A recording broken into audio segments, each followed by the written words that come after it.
In this video, we'll show you how to dehydrate a pasta meat sauce for backpacking.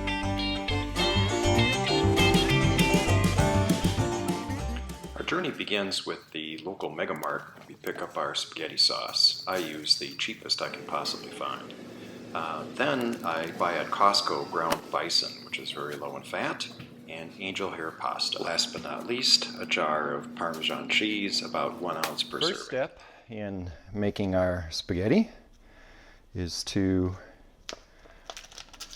brown up the beef, in this case ground bison, and we've got a pretty good amount here, about 2.5 pounds of meat that we're going to brown up in the pan. Since this is the step that takes the longest, we'll get this started first.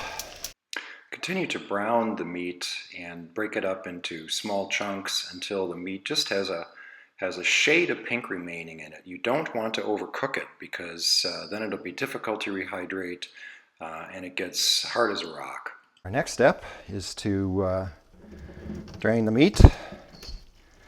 Make sure we get all the fat out of there. Bison, one of the reasons I like bison is it's very lean and it's grass-fed and healthy, of course. The next step may seem kind of odd, and you actually wash the beef to get the last of the fat out of here. And we'll want to do this until it runs fairly clear and it's cooled off to the point where we can handle it.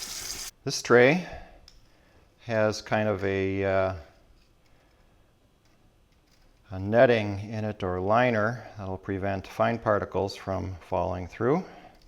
Continue to spread out the ground meat evenly across all of your trays. If there's too much material in any one given area of the tray, it'll have a tendency to not want to dry at that point. So our next 3 trays are for our spaghetti sauce, and these trays have fruit liner inserts in them. If you don't have these, you can make them out of wax paper, but mine happen to come with these real nice fruit leather trays. However, just to make sure things come out easy later on, it's always best to spray with a little bit of vegetable oil, just to make sure things don't seize up once they're in there. So that's good to go. And these 3 trays should be enough for this monster 67 ounce, 4 pound, 3 ounce jar of spaghetti sauce. So we'll crack that open and just pour that out on the tray. Continue to spread out the marinara sauce across all of the fruit leather trays and make sure it's very even because it has a lot of moisture. Where's the beef? There it is. So we've got our beef stacked up. And then on top of that, our lovely marinara sauce. So we're going to have 5 total trays. You can put more than that on these dehydrators, but that's the trays I have. And then the top goes on, and off we go. I like to do my dehydrating outdoors so it doesn't get any odors in the house. And we are lucky here in Arizona because we have such dry conditions outdoors.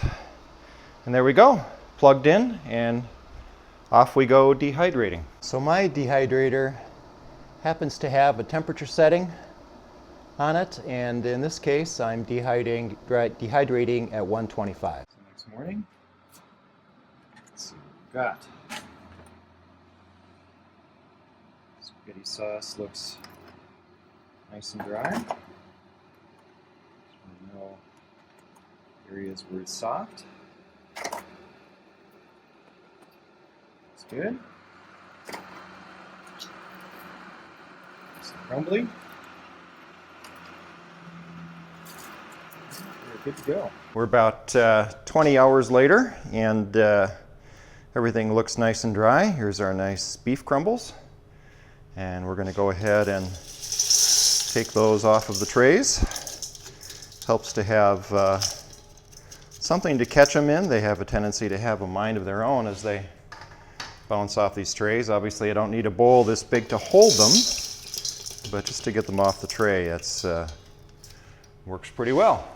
The meat dehydrates at about a 5-to-1 ratio. Now it's time to take our sauce out of the trays.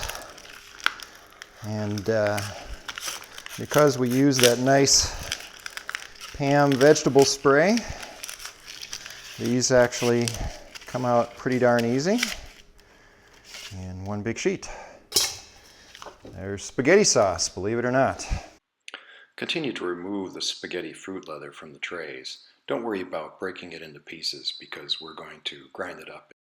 10.7 ounces or 303 grams from what we initially started with. So the next thing we want to do is chop this up into a little bit smaller pieces.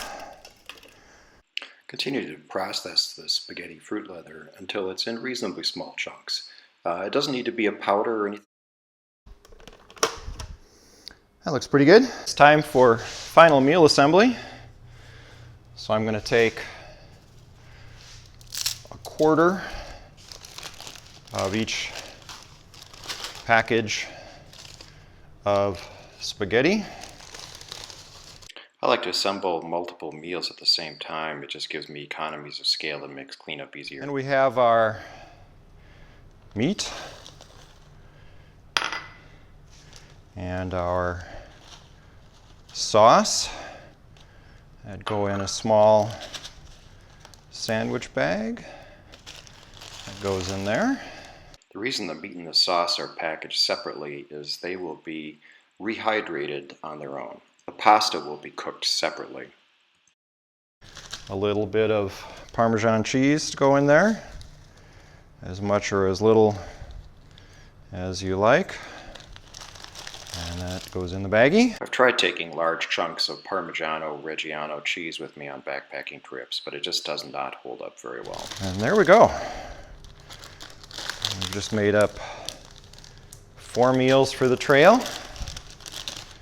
And we're ready to go backpacking for several days. And I really like this meal. It's very satisfying, very hearty, very easy to make, kind of nostalgic in a certain way. There we go. Our first step is to heat up some water to rehydrate the sauce and the meat. Hot water will rehydrate the food much faster than cold water. I use about 1 cup to rehydrate this amount of meat sauce.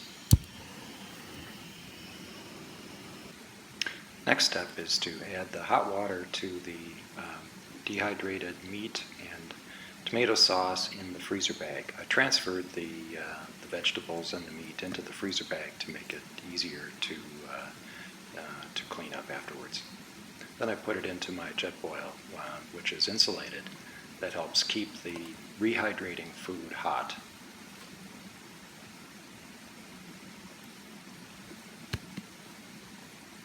The next step is to cook the angel hair pasta, which goes very quickly. I add the pasta immediately in with the water while the water is heating up.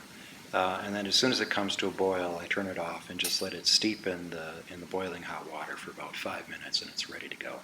Note that the freezer bag with the rehydrating tomato and meat sauce was removed from the cooking pot before the water and pasta were added. The next step is to drain the pasta. A jet boil has a drinking hole in it, and the newer ones actually have special drain holes, and so this makes it very easy to drain pasta such as angel hair.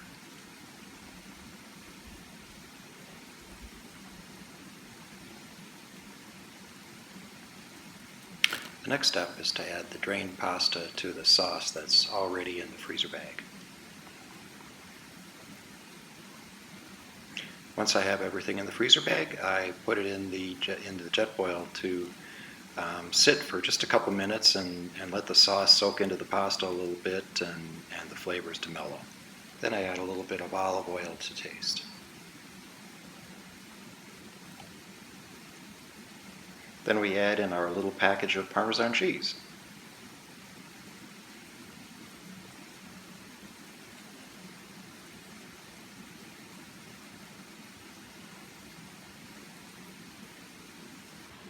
So this is what the final meal looks like, and now it's time to sit back and camp, relax, and enjoy a nice hot meal of pasta with meat sauce.